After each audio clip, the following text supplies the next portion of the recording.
Le Burkina Faso, un pays longtemps vu comme fragile, s'est retrouvé à un carrefour décisif. Un simple camion, rempli de ciment ordinaire, a révélé des vérités qui bouleverseraient le destin de la nation. Ibrahim Traoré, capitaine de l'armée, savait que l'avenir du Burkina Faso ne résidait pas dans des ressources externes, mais dans sa propre discipline. L'interception de ce convoi n'était pas seulement une saisie de biens illicites, c'était un point de rupture.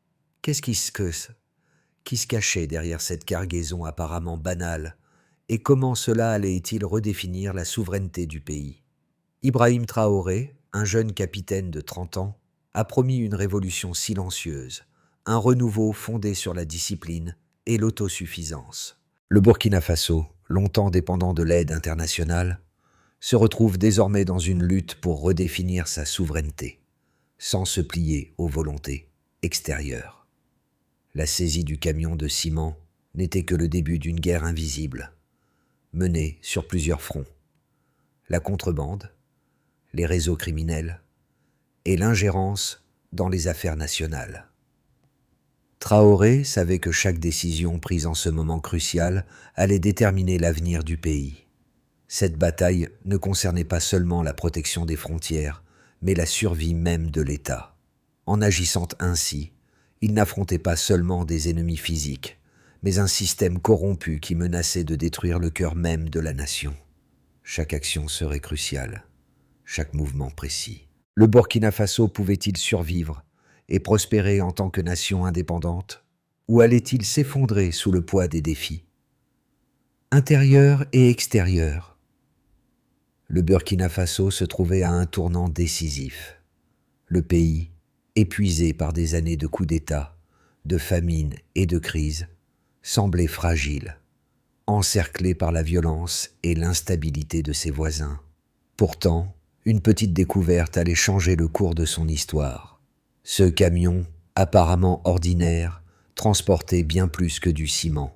Sous les couches de matériaux de construction, une cargaison de produits illicites, potentiellement destructeurs, cachait une vérité effrayante.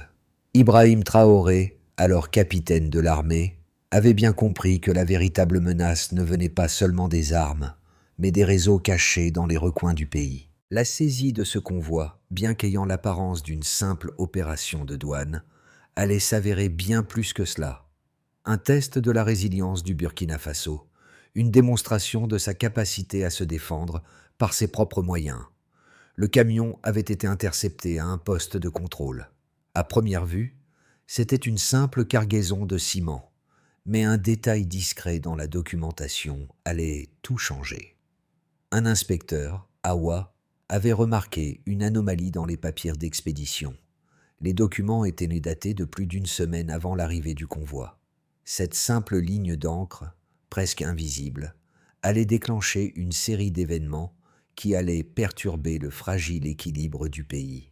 La guerre du Burkina Faso ne se livrait plus seulement sur le terrain, mais aussi dans ses frontières, où des réseaux illégaux prospéraient sous les yeux des autorités. Ce n'était pas une simple fraude, c'était un système d'exploitation qui affaiblissait la nation de l'intérieur.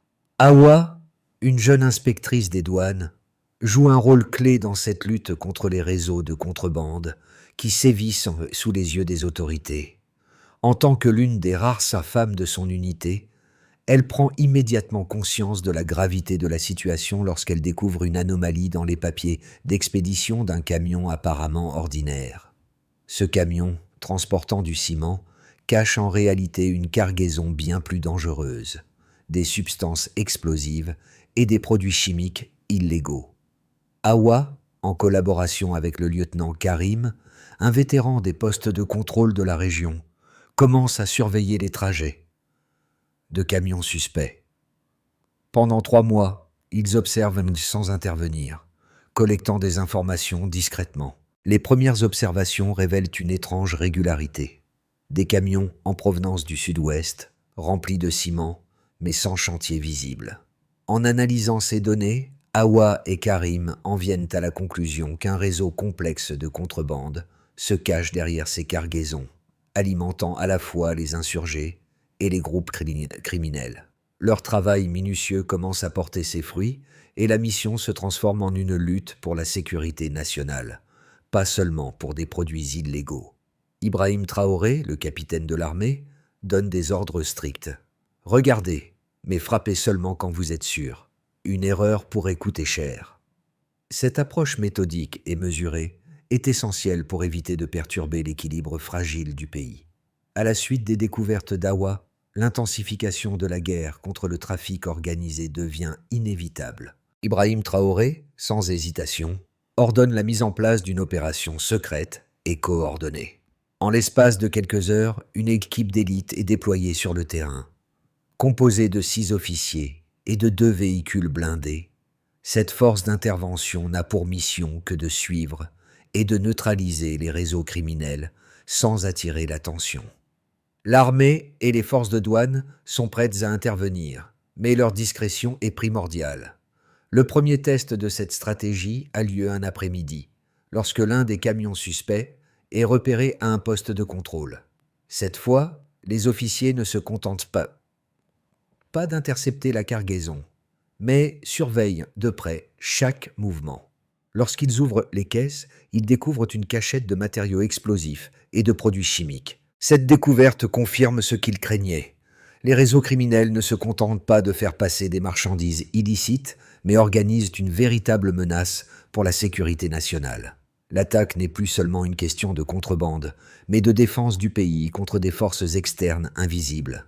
Ibrahim Traoré ordonne que les informations recueillies soient gardées secrètes. La priorité est de démanteler le réseau, sans que la presse ou les groupes extérieurs n'interviennent dans cette phase critique. Le 10 janvier, un autre camion est repéré, cette fois transportant des produits hautement dangereux. L'armée ne se laisse pas surprendre, déployant des stratégies de contournement pour encercler l'objectif. Quand l'ordre de frapper est donné, l'opération se déroule dans le calme. Aucune fusillade, aucune violence ouverte. Mais une capture nette et rapide des suspects. Ce n'est qu'une victoire parmi d'autres, mais elle démontre que le pays peut se défendre par ses propres moyens. Les résultats de l'opération ne se mesurent pas seulement en termes de saisie physique. Les analyses menées sur les matériaux confisqués révèlent une réalité bien plus sombre et complexe.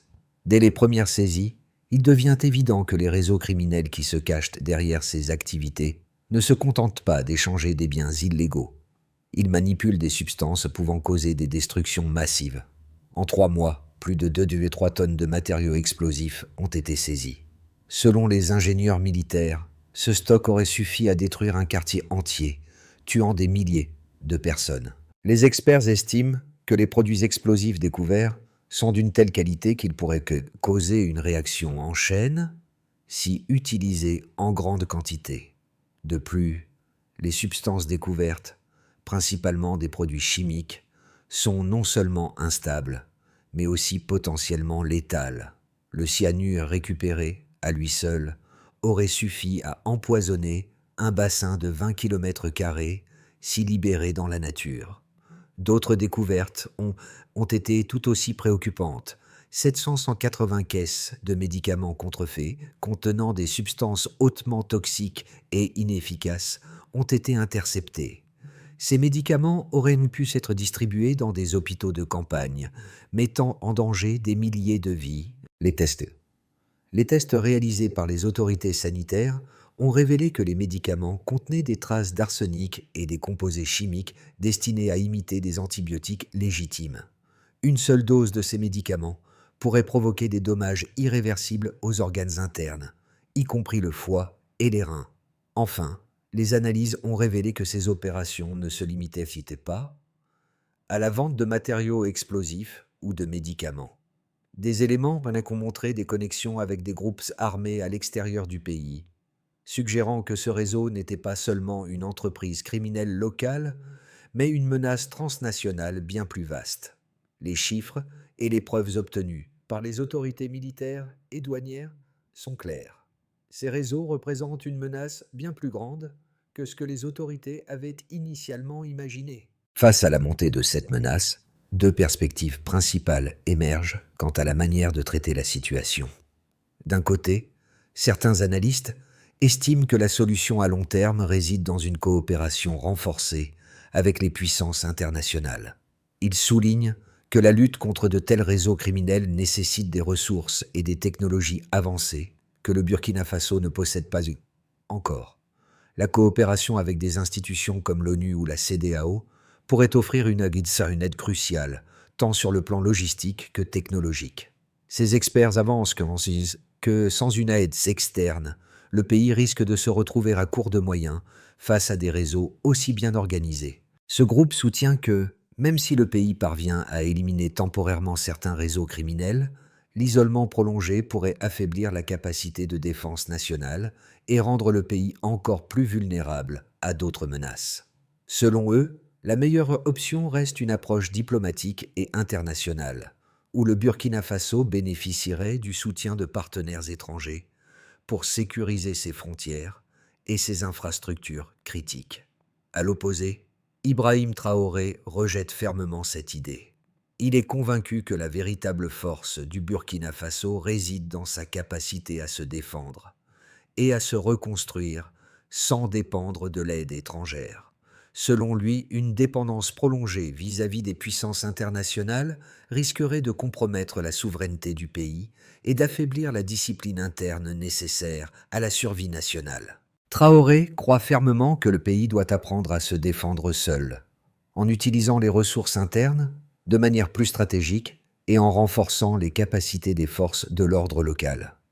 Sa vision repose sur l'idée que seul un peuple uni et déterminé peut repousser les menaces externes. Les succès remportés jusqu'à présent dans la lutte contre le trafic montrent que le pays, bien que confronté à des défis considérables, peut se défendre efficacement en s'appuyant sur ses propres forces. Le modèle de Traoré repose sur une discipline intérieure et une autonomie nationale qui, selon lui, offriront des résultats plus durables et plus solides que toute aide internationale. L'aube du 15 janvier marqua un tournant dans cette bataille silencieuse. À la veille de l'opération suivante, une information cruciale parvint aux autorités. Un convoi d'une ampleur encore inconnue s'apprêtait à traverser la frontière. Mais cette fois, ce n'était pas un simple camion de ciment. Il transportait une cargaison bien plus dangereuse, cachée sous des tonnes de matériaux de construction. Les premières informations sur la nature de la marchandise interceptée étaient préoccupantes. Des explosifs de haute technologie, de la drogue et des munitions.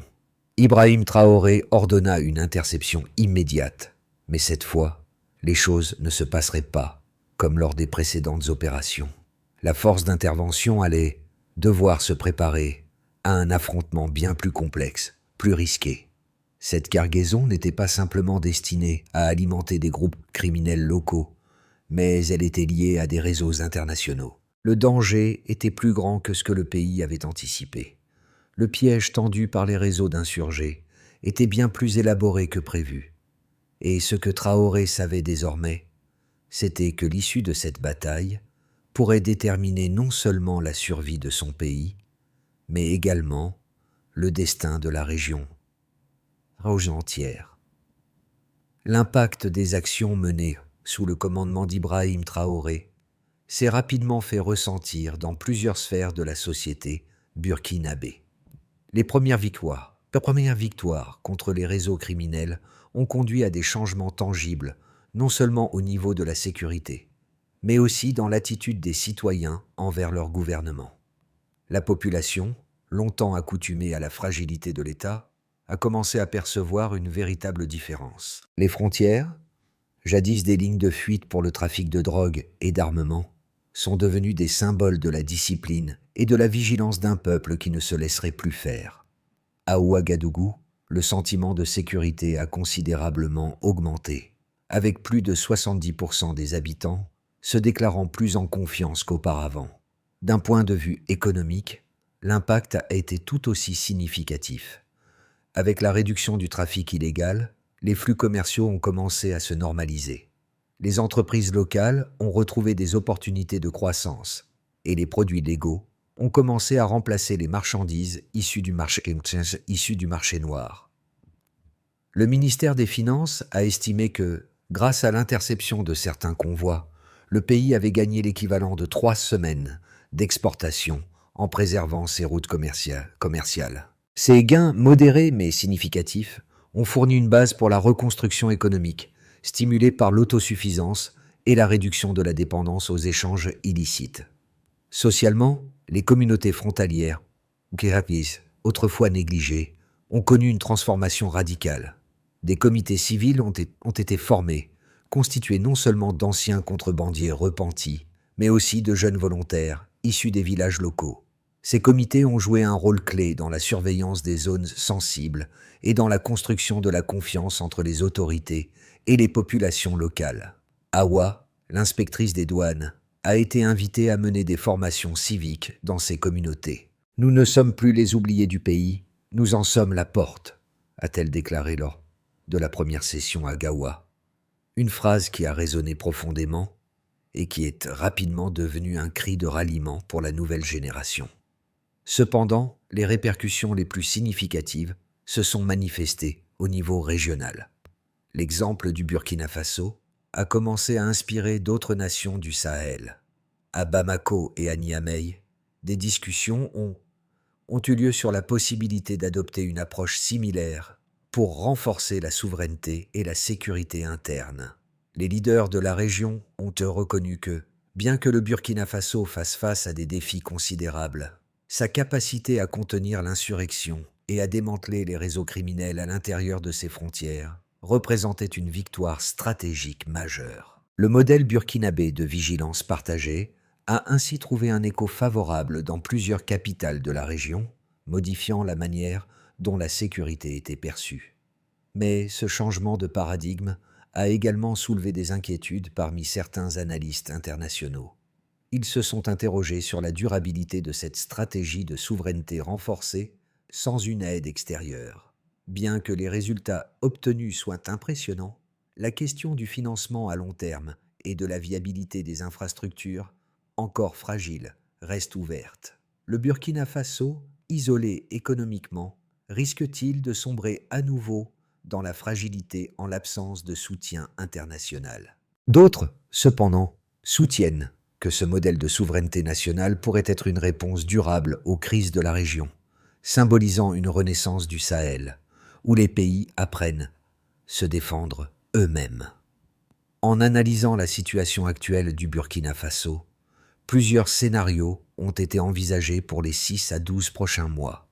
Ces scénarios offrent un aperçu des possibles évolutions du pays en fonction des stratégies mises en place par Ibrahim Traoré et ses équipes, ainsi que des dynamiques internes et externes. La situation actuelle montre qu'il est essentiel de continuer à maintenir une vigilance constante. Stabilité vigilante. Le premier scénario envisage une continuation des efforts actuels, avec une vigilance constante aux frontières et une répression continue des réseaux criminels. Dans ce scénario, le pays maintient sa discipline interne, mais les menaces demeurent. Les frontières restent sécurisées. Mais les contrebandiers, bien que réduits, s'adaptent et se déplacent vers de nouvelles routes.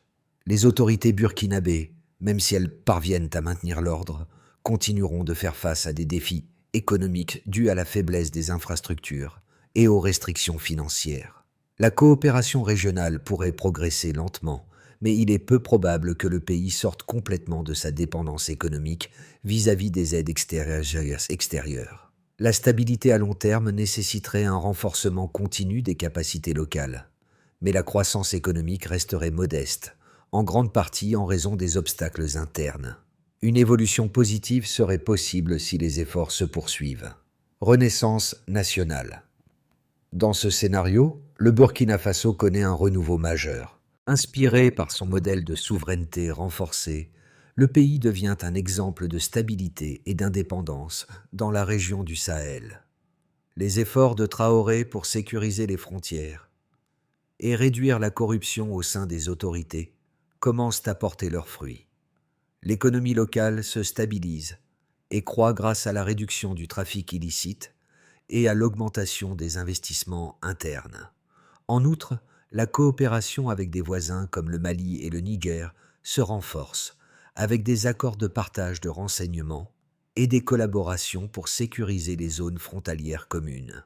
Les communautés rurales et les anciens contrebandiers qui se sont réintégrés dans le tissu économique participent activement à la reconstruction nationale. Ce scénario pourrait conduire à une croissance plus rapide et à un renouveau économique, transformant le Burkina Faso en un modèle de stabilité et de résilience pour la région. Cependant, une dégradation de la situation reste une possibilité si les déficits internes persistent. Fatigue et résurgence. Le troisième scénario, plus pessimiste, envisage une dégradation de la situation en raison de la fatigue interne et de la résurgence des réseaux criminels. Si la vigilance faiblit et que les autorités locales manquent de ressources pour maintenir l'ordre, les réseaux illégaux pourraient se réorganiser et regagner du terrain. Une crise économique ou une instabilité politique pourrait également entraîner un relâchement de la discipline nationale. Dans ce cas, la dépendance au financement extérieur pourrait se rétablir, ce qui entraînerait une nouvelle vulnérabilité face à l'ingérence étrangère. Une telle situation pourrait aussi nuire à la confiance du public dans les autorités et raviver les tensions sociales et politiques internes. Les conséquences seraient graves, non seulement pour la sécurité nationale, mais aussi pour l'image internationale du Burkina Faso, qui risquerait de devenir un autre exemple de déclin dans un Sahel déjà fragile. Ces trois scénarios reflètent l'incertitude qui pèse sur l'avenir du Burkina Faso. Chaque choix fait aujourd'hui déterminera non seulement l'avenir immédiat du pays, mais aussi la trajectoire qu'il prendra dans les années à venir. Si les autorités parviennent à maintenir la pression sur les réseaux criminels tout en consolidant la confiance et l'autosuffisance, le pays pourrait être sur la voie d'un avenir prospère et indépendant. Toutefois, sans une vigilance constante et un soutien interne durable, le pays pourrait se retrouver à nouveau confronté à une instabilité grandissante. Les répercussions de cette lutte pour la souveraineté ne se limitent pas seulement aux autorités ou aux populations frontalières.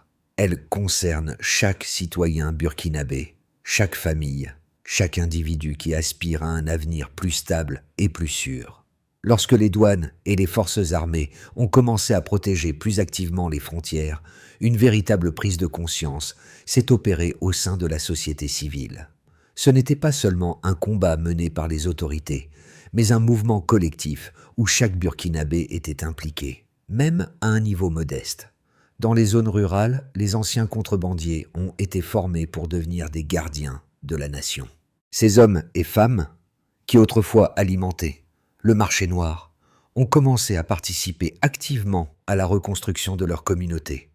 À Gawa, une jeune femme a déclaré lors d'une réunion publique : « Nous avons été les oubliés, mais aujourd'hui, nous sommes les protecteurs. » Ces mots résonnent comme un appel à la solidarité nationale.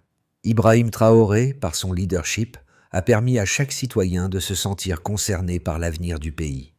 Cette unité retrouvée n'est pas le fruit d'une simple répression, mais d'un message clair. Nous protégeons la vie, pas seulement la loi. Ce changement de mentalité a commencé à affecter la manière dont les Burkinabés perçoivent leur propre pays. Les militaires ne sont plus perçus comme des agents extérieurs à la société, mais comme des défenseurs du quotidien, des héros silencieux, veillant à la paix et à la sécurité. Pour eux, protéger les frontières ne signifie pas seulement stopper les menaces externes, mais protéger la dignité de chaque citoyen. Le succès de cette approche a transcendé les barrières géographiques. Dans les villes comme Ouagadougou et Bobo-Dioulasso, la population a commencé à manifester un soutien sans précédent aux efforts de Traoré. Ce soutien populaire a insufflé un vent de changement, modifiant les perceptions et renforçant la cohésion nationale. Pour assurer la pérennité des progrès réalisés, Ibrahim Traoré a mis en place un plan d'action en 5 étapes visant à renforcer la sécurité nationale, soutenir la cohésion sociale et encourager la croissance économique durable. Ce plan repose sur des mesures concrètes et ciblées, adaptées aux besoins immédiats du pays. Une première étape importante consiste à créer une base de données centralisée pour suivre les flux. La première étape consiste à établir une base de données centralisée pour surveiller les flux de marchandises et d'informations à travers les frontières. Chaque poste de douane sera relié à cette base, permettant une surveillance en temps réel des cargaisons suspectes. Les officiers seront formés à l'analyse croisée des informations, ce qui permettra une détection plus rapide des menaces potentielles. Des programmes d'éducation civique seront également instaurés. Une partie importante du plan est d'impliquer les communautés locales dans la sécurisation du pays. Des programmes d'éducation civique seront lancés dans les zones rurales afin d'inculquer aux jeunes générations l'importance de la sécurité et de la vigilance. Des comités locaux seront formés pour surveiller les zones sensibles, intégrant des anciens contrebandiers qui se réintègrent dans la société. Il est essentiel de renforcer la coopération entre civils et militaires. Le modèle de vigilance partagée entre les civils et les militaires sera renforcé. Des patrouilles mixtes, composées de soldats et de douaniers, seront mises en place pour garantir une réponse rapide aux alertes et aux activités suspectes. Ce système permettra une meilleure coordination entre les différentes forces de sécurité et une gestion plus fluide des situations de crise. Le plan inclut des microcrédits pour réinsérer les anciens contrebandiers dans l'économie légale. Les anciens contrebandiers qui souhaitent changer de vie se verront offrir des opportunités de réinsertion économique. Des microcrédits seront mis à disposition pour leur permettre de créer de petites entreprises légales, contribuant ainsi à la revitalisation des économies locales tout en réduisant la dépendance au marché noir. Des évaluations régulières permettront de suivre les progrès et d'ajuster les stratégies si nécessaire. Enfin, un suivi rigoureux sera effectué à travers des évaluations trimestrielles menées par des organismes indépendants. Ces évaluations se concentreront sur 3 indicateurs clés: le nombre d'incidents évités, la participation communautaire et le niveau de confiance publique. Les résultats seront publiés pour garantir la transparence et l'imputabilité du gouvernement. Ce plan, bien qu'ambitieux, offre une feuille de route claire pour garantir la stabilité à long terme du Burkina Faso. En combinant des efforts internes renforcés et une gestion efficace des ressources, il permet d'espérer un avenir plus sécurisé, solidaire et autonome pour la nation. Les efforts menés ont permis une transformation profonde, et l'unité retrouvée du peuple burkinabé est désormais palpable. Quelque chose de profond avait changé au Burkina Faso. Ce n'était plus seulement un pays traversé par des crises et des conflits, mais une nation renaissante, forgée par la volonté et la discipline de son peuple. Sous la chaleur écrasante du Sahel, où le vent balayait les routes poussiéreuses, la force intérieure d'un peuple s'était révélée. Les soldats et les civils ne se regardaient plus comme 2 mondes séparés, mais comme une seule entité unie par un même objectif: protéger la vie avant la loi. Awa, en repensant à tout ce qu'elle avait vécu, comprit enfin la portée de cette mission. Ce qu'ils avaient construit ne se mesurait pas seulement en chiffres ou en victoires tactiques, mais dans les regards des gens, dans la façon dont ils se tenaient ensemble face à l'adversité. Le Burkina Faso, à travers ses actions collectives, avait prouvé que la véritable force ne vient pas de la richesse ou de la puissance militaire, mais de la cohésion et de la volonté de protéger ce qui est le plus précieux: la vie, la dignité et l'indépendance.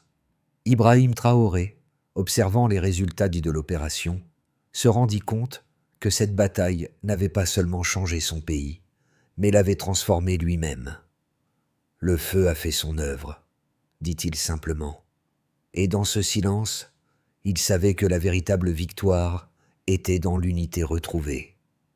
Ce que le Burkina Faso a montré, c'est qu'il est possible de se défendre sans l'aide extérieure, a montré qu'il était possible de se défendre seul, sans se laisser submerger par les défis du monde extérieur. Mais cette bataille, bien que victorieuse, n'est pas finie. Le chemin vers une souveraineté durable est encore long, et chaque voix compte dans la construction de ce futur commun. Ce que vous avez vu ici n'est que le début d'un mouvement plus large, une révolution silencieuse qui ne dépend pas seulement des autorités, mais de chacun d'entre nous. Alors, que pouvez-vous faire en tant que citoyen pour contribuer à cette lutte? Protégez vos communautés, renforcez la vigilance autour de vous et ne jamais oublier que chaque petite action compte. Les prochains mois seront cruciaux. Le Burkina Faso doit continuer à prouver qu'il peut tenir sa ligne et aller de l'avant sans relâche. Le changement n'est pas une promesse, mais une responsabilité collective. L'avenir du pays est dans vos mains. Faites entendre votre voix, participez à l'effort national et ensemble, écrivons la suite de cette histoire.